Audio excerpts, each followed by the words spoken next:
खबर उत्तर प्रदेश के गोंडा से है, जहां ट्रिपल तलाक और हलाल का मामला सामने आया है। एक पीड़िता महिला ने पुलिस थाने में मुकदमा दर्ज कराते हुए बताया कि पति ने अपनी एक शादी की बात छिपाकर उससे पिछले साल सितंबर में निकाह किया था और बाद में दहेज को लेकर उसे प्रताड़ित करने लगा। इसके बाद भी जब दहेज की लालच पूरी नहीं हुई तो उसे तलाक देकर घर से निकाल दिया, लेकिन फिर बाद में समझौता कर उसे दोबारा घर बुलाकर देवर से निकाह करवा दिया। कुछ दिनों बाद फिर उसके पति ने दोबारा निकाह कर प्रताड़ित करने के बाद घर से दोबारा भगा दिया। इस मामले में पीड़ित महिला ने न्याय के लिए पति, सास, ससुर, देवर समेत 6 लोगों के खिलाफ मामला दर्ज करवाया है।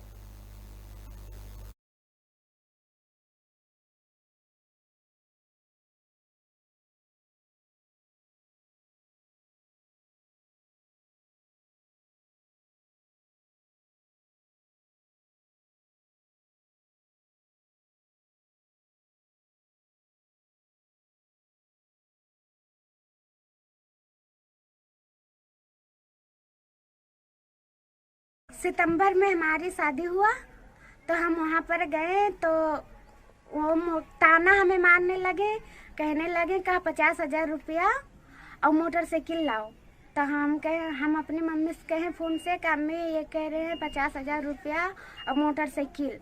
तो हमारी अम्मी उनसे फ़ोन से बात करी, कहीं हम बेटा नहीं दे पाएंगे। तो वो कहने लगे हमें चाहिए, तुम्हारी बेटी को सुरक्षा चाहिए तो तब हम तुम्हारी बेटी को रखेंगे या तो नहीं रखेंगे।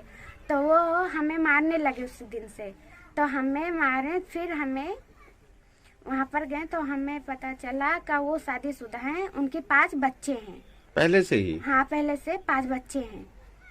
तो हम कहने लगे कि तुम्हारे 5 बच्चे हैं, हमें तुम अपना सच्चाई बताते। हम ऐसे बोले कि हमें तुम सच्चाई बताते हैं, हम तुमसे शादी नहीं करते। तो वो हमें कहे हम नहीं तुम्हारी मम्मी से 3 बच्चे हम बताए थे। तो हम कहे नहीं, ये गलत है, तुम हमें बताना चाहिए, हमें गुजारा करना था, हम ही रहना था। तो कहने लगे तुम्हारी मम्मी से बताए। तो हम कहे हमारी अम्मी से क्या है, हमें बताओ ना, हम ही तुम्हारे साथ है, अम्मी कहाँ है। तो वो कहने लगे का तुम्हारे साथ हम है ना। तो कहने लगे का हम तुम्हें कमा के खवाएंगे। तो वो हम कहने ठीक है, तुम भी खवाओगे।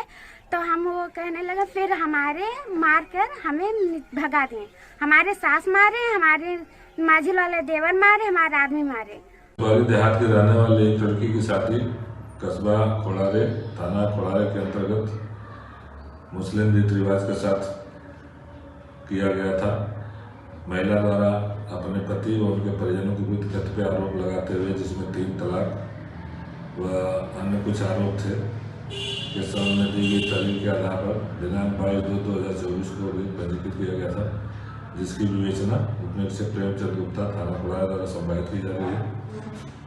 मुक्त अभियोग में साक्ष्य संकलन करते हुए गहनता से शीघ्र निस्तारण हेतु विवेचक को निर्देशित किया।